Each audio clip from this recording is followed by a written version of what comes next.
ego sektoral hingga keputusan yang saling tumpang tindih menjadi persoalan yang dipertanyakan publik. Misalnya, polemik operasional KRL saat pandemi. Tuntutan daerah agar operasional KRL dihentikan ditolak pemerintah pusat. Boleh tidaknya ojek online mengangkut penumpang juga sempat memunculkan kontroversi.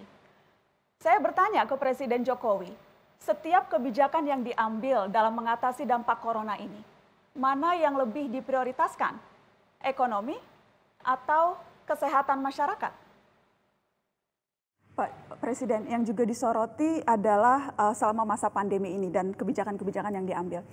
Tumpang tindihnya kebijakan antar lembaga atau antar pemerintah pusat dan pemerintah daerah. Soal ego sektoral, Pak, yang bahkan diakui oleh Ketua Gugus Tugas Pak Doni Monardo, ego sektoral yang menyulitkan wewenang yang diberikan padahal sudah besar lewat Kepres yang Bapak terbitkan, tetapi dalam prakteknya di lapangan tumpang tindih dan tidak efektif, Bapak Presiden. Ya, tidak ada hal yang sempurna. Saya kira yang selalu saya evaluasi mana yang kurang, saya perintahkan untuk segera diperbaiki, plus minusnya mana yang baik itu yang kita pakai. Tetapi sekali lagi bahwa pemerintah tidak bisa bekerja sendirian, pemerintah pusat tidak bisa bekerja sendirian, kementerian tidak bisa bekerja sendirian, harus melibatkan pemerintah daerah, provinsi, kabupaten, kota, sampai ke tingkat desa, RT, RW, dan seluruh masyarakat. Ini harus terlibat semuanya, ini pekerjaan besar. Ya. Tidak mungkin pemerintah bekerja sendirian, nggak mungkin. Karenanya sangat penting koordinasi dan saling memastikan efektivitas kebijakan-kebijakan yang sudah dikeluarkan Bapak Presiden. Saya ingin minta tanggapan Bapak soal yang sempat ramai, Pak. Perbedaan Permenkes, Pergub DKI, ojek online tidak boleh bawa penumpang, hanya boleh bawa barang. Tapi kemudian keluar peraturan Kementerian Perhubungan, boleh bawa penumpang. Sempat simpang siur soal hari ini. Apakah Bapak Presiden sempat juga mengamati atau bahkan mungkin menegur, atau apa tindakan Bapak melihat ketumpang tindihan peraturan ini? Ya, saya undang. Memang saya undang, menteri saya undang dan disampaikan bahwa kenapa dibolehkan dari Kementerian Perhubungan. Karena jangan sampai ini menimbulkan masalah baru, persoalan baru. Menteri menyampaikan pada saya, tidak dilarang pun mereka sudah nggak ada penumpang, Pak. Jadi kalau dilarang nanti malah menjadi masalah yang baru. Tapi aturan itu harusnya memang yang benar, satu garis sama semuanya, tapi ini ada yang melihat dari sisi sosial ekonomi, ada yang melihatnya dari sisi kesehatan, yang ini memang perlu disinkronkan. Kalau Bapak Presiden selama ini melihat pandemi ini dari sudut pandang yang mana, Bapak? Apakah memang aspek ekonomi yang lebih diprioritaskan atau aspek kesehatan masyarakat? Saya kira yang diutamakan, sekali lagi di awal kan sudah saya sampaikan, COVID ini adalah virus yang sangat berbahaya. Sehingga yang didahulukan, yang diutamakan tetap kesehatan.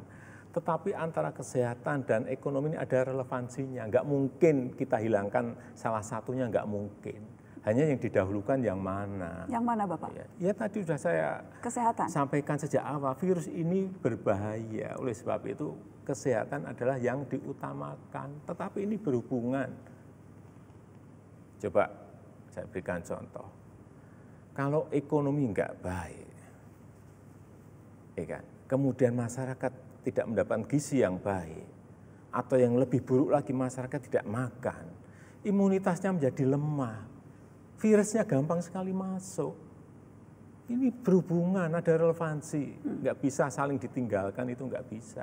Tapi dalam prakteknya di lapangan memang ada keputusan-keputusan yang harus diambil yang akhirnya merugikan satu sama lain. Yaitu pilihan-pilihan yang ada dua pilihan yang buruk-buruk semuanya yang kita harus memilih, ya harus kita pilih. Nggak akan memuaskan semua orang karena pilihannya itu buruk-buruk semuanya. Kalau ada pilihan baik dan pilihan buruk, itu bisa dipilih. Ini pilihannya buruk-buruk semuanya.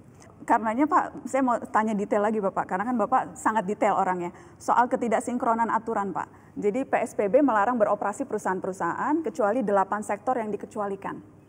Tapi ada surat edaran Menteri Perindustrian Pak, nomor 7 tahun 2020, memberi izin beroperasi saat PSBB. Padahal perusahaan-perusahaan yang diberikan izin itu di luar sektor-sektor yang sebetulnya dikecualikan pemerintah. Kebijakan ini diprotes Apindo, Pak, disebut tidak adil. Ini kan contoh berbeda-bedanya keputusan yang diambil di jajaran di bawah Bapak yang akhirnya membingungkan rakyat. Iya, saya melihat memang karena masih sektoral. Setiap kementerian pasti akan melihat kepentingan sektornya masing-masing, itu yang selalu terus saya tekankan agar ini satu bahasa, utamakan kesehatan dulu. Tapi dalam prakteknya kan mereka juga didesak oleh sektornya masing-masing, Pak, yang menunjukkan bahwa sektor ini kalau tidak juga diberikan perhatian akan memberikan dampak ini, sehingga menteri kadang-kadang juga atau daerah pun kadang-kadang juga berbeda itu karena itu, karena di lapangan itu suaranya berbeda-beda dari rakyat. Tapi komando ada di tangan presiden. Iya, selalu kalau ada masalah di lapangan seperti itu, langsung detik itu juga saya panggil. Kalau alasannya masuk akal dan alasannya memang untuk kepentingan rakyat yang lebih banyak, ya saya putuskan. Tetapi memang sering kita diberikan pilihan-pilihan yang buruk semuanya, sehingga yang diputuskan manapun pasti membawa resiko atau dampak.